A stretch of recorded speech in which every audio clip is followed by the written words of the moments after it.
And we've got a special guest today. It's Nathan Moore. He's a storm chaser, and he's out of Nebraska. Welcome, Nathan. Thank you for joining us this afternoon.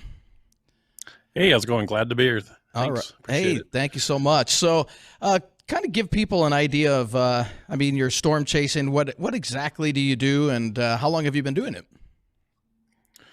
Well, I've been, we're going on pretty much 30 years now. Since 1990, I've been chasing off and on throughout my life. And I work for the University of Nebraska, but in my spare time, my passion and my hobby is getting under Mother Nature's wrath and seeing what it provides. And that's what I do in all my free time.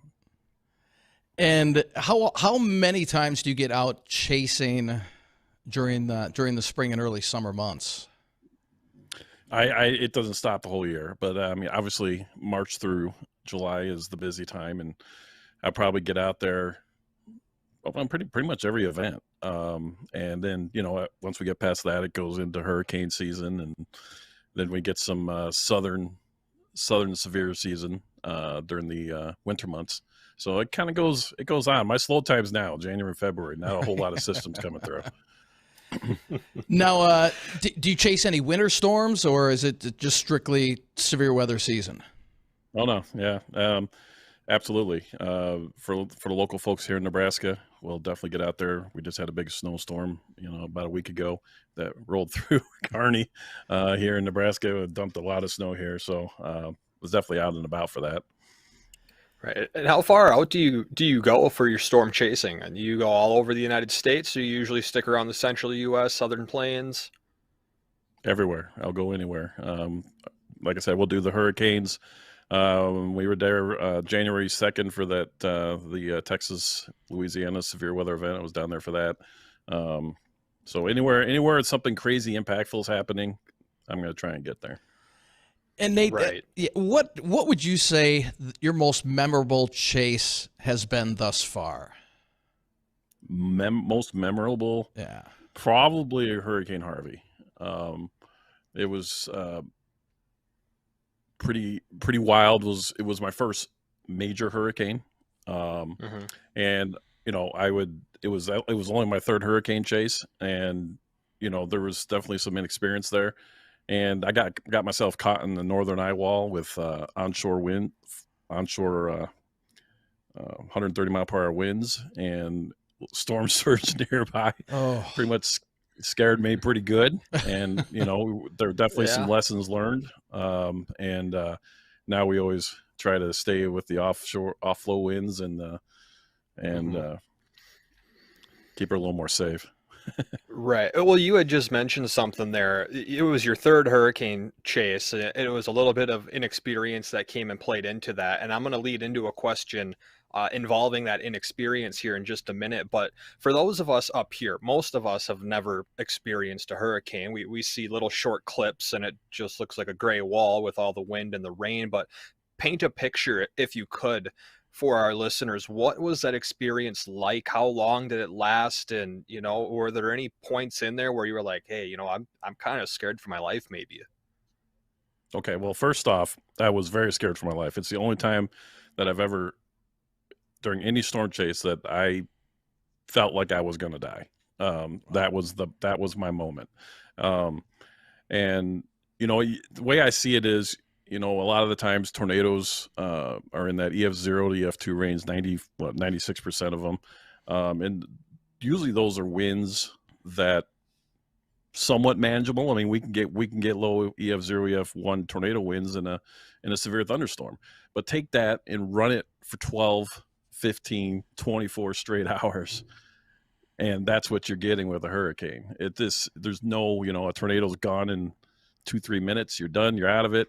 But this is going nonstop, long duration. That's the biggest picture and the biggest difference. Right. And just the amount of rain, especially with Harvey that fell. I mean, what was it? It was like, if I remember right, 28 to 36 inches of rain in 36 hours or something like that. Yeah, it was pretty crazy up by Houston, and it came on shore. I was further south, down by Rockport. I never really got into the Houston area. But yeah, it's that thing just came on shore and it just sat over Houston and created Mhm. a ton of flooding problems and dumped all that rain. But yeah. Right. And what's the storm surge experience like? I mean, how fast does that happen? Is it a slow process? And how far inland does it really go, or can it go? Well, my first hurricane, I was Hurricane Hermine. It was down in Florida. It was about year or two before Harvey.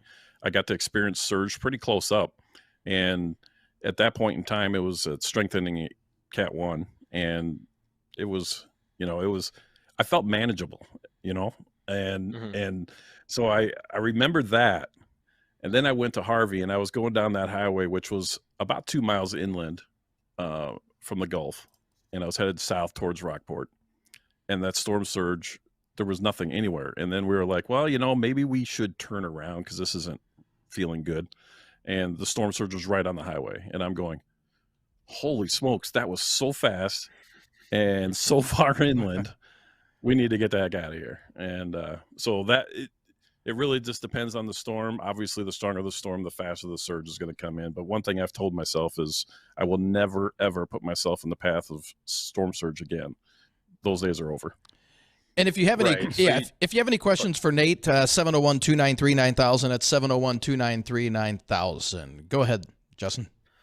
So that kind of leads into another question there. You just mentioned you'd never put yourself in the storm surge again, but are you ever planning on going back into another hurricane or another major hurricane? Absolutely. I just got done with Hurricane Ian. We had Mhm. 140 mile per hour winds hitting the car. The difference is you set yourself where the winds are blowing offshore instead of onshore. You don't have to worry about surge on that side because it's pushing the water away from the coast. That's the most dangerous part of a hurricane is that storm surge. And I felt, I joke around. I was live streaming it for 48 hours and I dozed off with 130 mile per hour winds hitting my car. And people are like, how in the heck can you be falling asleep during that? I'm like, it's a whole different world when you got the winds going offshore than it is onshore. You don't have to worry about any of that water at that point. Right, and Ian was a devastating hurricane. We had a couple of guests on, a couple of agronomists and a citrus expert down out of Florida who came on our show just a week and 2 weeks after Hurricane Ian had pushed its way through Florida and how that was affecting the citrus crop and whatnot. And that was really interesting, the amount of damage that people just think, oh yeah, the buildings, towns, the beaches, the roads, they're ruined. Well, it goes much deeper than just the infrastructure when it comes to, the amount of agriculture goods that come out of Florida. But I'm going to backtrack now. I'd made that comment about the inexperience when it came to your trip down into Houston with the hurricane down there. How important is it to know what you're doing when it comes to storm chasing? And what do you say to those that are amateurs and they want to get out there, they want to get as close as they can to the storms? Well, for hurricanes, I don't recommend doing anything without some sort of experience. Again, I had done 2 smaller hurricanes and I felt at that point in time I was ready. But what I did, I went down to Hurricane Harvey when that thing was a tropical storm, and they were predicting maybe a Cat 1 at that point in time, and it just blew up. And it surprised everybody. And I'm like, well, I'm here. And so, we experienced it. But, if it's something, you're really dead set and wanting to get out there and, well, first off, it's going to be hard for you unless you got some sort of media credentials to get into it. But talk with somebody that's got experience and let them help you out and guide you, or ride along. And there's a lot of people out there that'll let you ride along with them. That's got crazy good experience. So yeah. And we've got a caller on the line, Doug. He's got a question for you, Nate. Doug, what's your question today? Hey, sir, say I can't imagine 24 hours of 100-mile-an-hour wind. I sit in my house in Fargo and listen to a 50-mile-an-hour wind in a blizzard, and it just, you can certainly hear it. What is that sound like for that long? I can't imagine what that's like. Well, I stronger tornadoes. I've been in 4 different EF4 tornadoes. That has a very distinct sound. Definitely the roar of the train. What you hear people talking about is really legit. As far as when you're in that 130, 140 mile per hour winds, I like to say it's kind of like a train in the distance. It's not like right on top of you where you're getting winds that are more strong than that. But it's odd. It's odd. It's a different kind of experience because it's so prolonged. You don't really, I guess, when you've done it a lot and you've been in the position quite a bit, you don't really notice it quite as much after a while, like you do the roar of a tornado coming up and then dissipating. That is way more obvious to me than in that type of situation when I was doing Hurricane Ian, for example, because it was such a slow buildup. Cool. All right. Thank you, sir. Hey, thanks for your call, Doug. Appreciate it. Nate, we've got a question from one of our listeners on, actually he messaged us on Facebook. He said, ask Nate about his Galveston hurricane chase where he had a weirdo come up to his car that the police were chasing. You just never know what you're going to find, huh? Well, I mean, that's, part of the deal when you're out there and, you're sitting in places for long periods of time. I was actually tracking a tornado warning from the tropical storm Beta in Galveston, Texas. And I was tracking a tornado warning, confirmed tornado that was going over the highway there in Galveston. And, I'm sitting there watching, looking for the tornado, and this guy comes up to my car and, I figure he's just probably somebody wanting some information about the storm. But next thing you know, he's like, can you help me? Can you help me? And he was acting really weird. And, it's one of those situations where, I do, keep stuff protection with me in my car. And that's like, well, this is weird. I'm a little, long story short, cops came up, grabbed the guy, and it turns out that he had actually been shot in his stomach and he was trying to carjack me to get away. Oh, and, Oh, wow. and, so yeah, that happened live on stream and it was a pretty wild event. So it's just one of those things you got to be careful and watch your surroundings. Man, no doubt about it. No doubt about it. Again, if you have any questions for Nate, give us a call, 701-293-9000, or you can message us on Facebook. Also want to thank everybody for watching us on YouTube, Facebook, and Acres TV. Nate, the Pilger tornado in Nebraska, that was one of the more fascinating storms that I can remember. I'm guessing you caught that, correct? I did not. You did not get the Pilger tornado. Okay. No. And I like to, I talk to people all the time is the tornadoes in Nebraska, it seems like since that was 2014, if my memory is right. I think so, yeah. And since then, it seems like it's, I call it the Pilger curse. I mean, we haven't had many, crazy tornado events in Nebraska since then. Right. But no, that's when I had just moved to Nebraska and I was at my first year at the University of Nebraska and I didn't have vacation time at that point. So I could not get to that event. Oh, wow. What about storms? Oh, sorry, Dean. No, what about go storms up here in North Dakota, Minnesota? Have you been on any recent storm chases up here in recent years, like the Ashby tornado or anything like that? Nothing. I haven't had any, I've had some small guys up there, northeast South Dakota, western North Dakota. I haven't had any really significant tornadoes in the last couple of years up there. I come up there every single year. It seems like I'm up there end of June, July.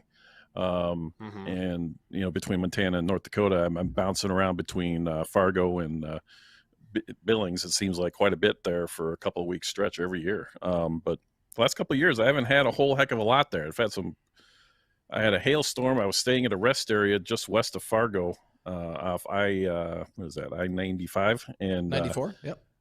Yeah, 94. And I pulled over this, and it hailed for like 6 straight hours over the car. I was like, "This is crazy." So that's one of my fonder memories of chasing up there, and that was just a couple of years ago, and it just wouldn't stop hailing. But what's the biggest hail you've encountered? Oh. I've lost 2 vehicles because of hail. So I've had some big hail. I had a Ford Explorer that was in a Jeep Grand Cherokee. Both were, both had to be retired because of hail. So, I mean, I've had up to grapefruits. Oof. So. Oh, wow. Jeez. Yeah. And we have Steve, another caller. Steve is on the line. Steve, you've got a question for Nate. Hey, this is great stuff. We had a tornado outbreak and it's set up just east of the Fargo-Moorhead area. That's where that Wadena tornado in Minnesota. Yeah. Really did a lot of damage. That was back about 2010, 11, somewhere in there. Were you in that, or do you have any recollection of that? I don't. No, at that point in time, I was living in Rapid City, South Dakota, so I was focused on Northeast Colorado, Wyoming, and Western South Dakota at that point in time. I know the biggest thing I chased outside that area at that point, because I was raising kids at that point, so my chasing was more confined then, was the Spencer EF4 tornado. In I think it was 1998. That was the biggest thing I had chased during that kind of decade time frame. But no, that's great. I remember that it broke out, and it was like all the way from middle of Minnesota all the way up and looped around to northern North Dakota. wow, That's a pretty odd path too, for sure. No doubt about it. Yeah. Well, Steve, thank you so much. And we've got another caller. Craig is on the line. He's got a question for you, Nate, too. Craig, go ahead. What's your question? Yeah. Say, if you are caught in the path of a tornado, if it looks like it's going to come on you, where is the best place to take protection? Is it like a low area, lie flat, get away from certain things? Should you leave your vehicle? What kind of advice do you have there? First thing you don't do is, and I love to be able to tell people this, I teach this at University of Nebraska too, is don't get under an underpass. You never do that. If you find yourself caught in a car and you've got a ditch somewhere nearby, that's the best place to go, is to get into the lowest ditch, because then you have a chance of the tornado going above you. The worst part of a tornado is the debris. That's what's going to get you. And hopefully, if you get in a low-lying area, it'll skid right above you, and you'll be okay. So that's definitely the best place to go, is the lowest ditch that you can find.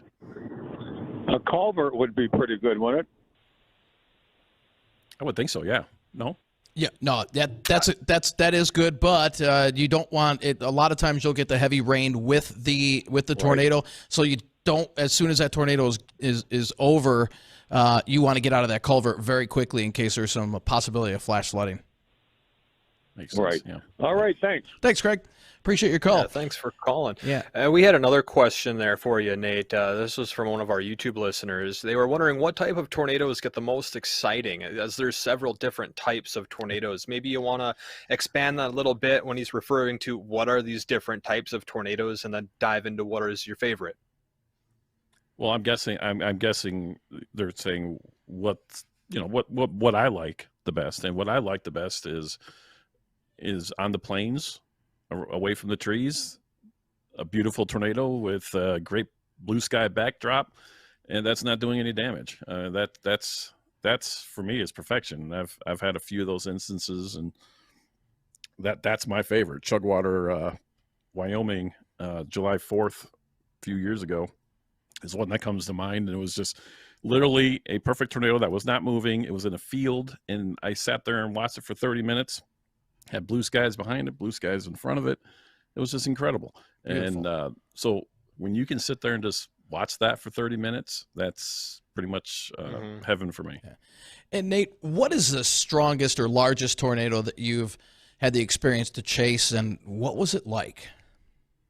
Chasing, I have seen 4 EF4s, okay. Spencer, South Dakota, Linwood, Kansas, Rowlett, Garland, Texas, and the most recent was Mayfield, Kentucky, last year, December 10th, and that to me was the most scariest one. It was after dark. I couldn't see it. I mean, Rowlett, Garland was after dark too, but that thing, I was driving through Mayfield, and I can hear the roar of the tornado, and I knew it was an emergency, so I knew it was huge.